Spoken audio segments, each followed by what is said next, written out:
మద్యపాన నిషేధం ఈ పదం ఎక్కడ వినపడినా తెలుగు వారికి ముందుగా ఎన్టీఆర్ గుర్తొస్తారు.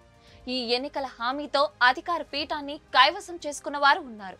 అయితే ఎన్టీఆర్ మద్యపాన నిషేధం వెనుక ఉన్న కథ గురించి కొందరికీ తెలుసు. ఇంతకీ ఏంటా కథ? ఎన్టీఆర్ మద్యపాన నిషేధం సక్సెస్ అయిందా? ఇప్పుడు తెలుసుకుందాం.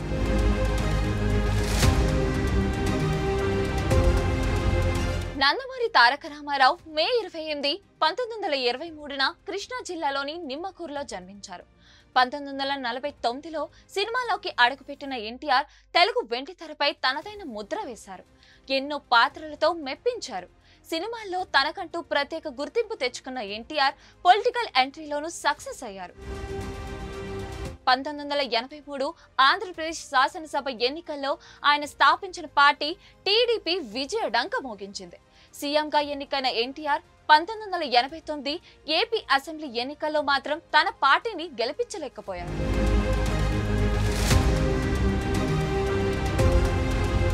ఇదే సమయంలో రాష్ట్రంలో సారా వ్యతిరేక ఉద్యమం ఉధృతమైంది.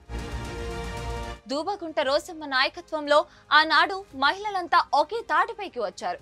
ఈ పోరాటం పేద గ్రామీణ స్త్రీల నుంచి మధ్యతరగతి పట్టణ స్త్రీల వరకు మద్దతు లభించింది. గాంధీజీ సిద్ధాంతాలను ఆదర్శాలను అనుసరించే పురుషులు కూడా సంపూర్ణ మద్య నిషేధానికి మద్దతు తెలిపారు. రాజకీయ శక్తి పునాదులను వణికించేలాగా స్త్రీలంతా రాష్ట్ర వ్యాప్తంగా సంపూర్ణ మద్యపాన నిషేధానికి తమ గ్రామాల నుంచి పోరాటాలను చేశారు.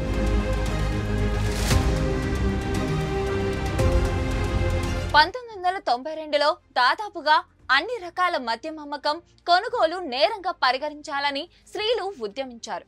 దీంతో ప్రభుత్వం ముందుగా సారాను నిషేధించింది.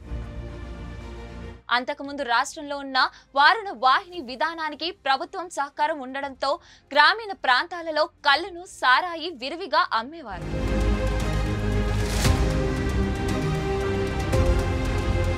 అటు రోసమ్మ స్ఫూర్తితో కదిలిన ఆనాటి ప్రతిపక్ష నేత ఎన్టీఆర్ తన ఎన్నికల ప్రచారంలో టీడీపీ అధికారంలోకి వస్తే సంపూర్ణ మద్యపాన నిషేధం అమలు చేస్తామని ప్రకటించారు.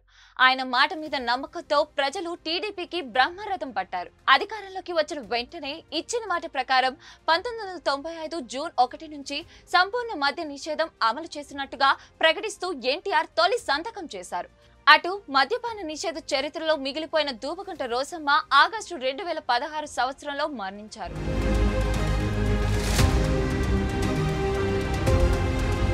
అయితే అక్రమ మద్యం, నాటుసారా కారణంగా నిషేధం అమలు చేయలేకపోతున్నామని 1997లో నాటి సీఎం చంద్రబాబు నాయుడు ఈ నిషేధాన్ని ఎత్తేశారు.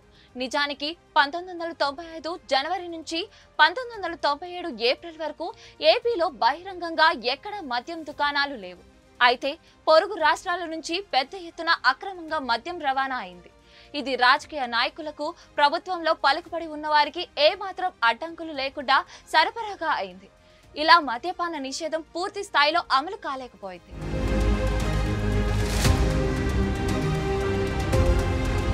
మరిన్ని వీడియోస్ కోసం ఛానల్ ని సబ్స్క్రైబ్ చేయండి. లేటెస్ట్ అప్డేట్స్ కోసం వాట్సాప్ ఛానల్ ని ఫాలో చేయండి.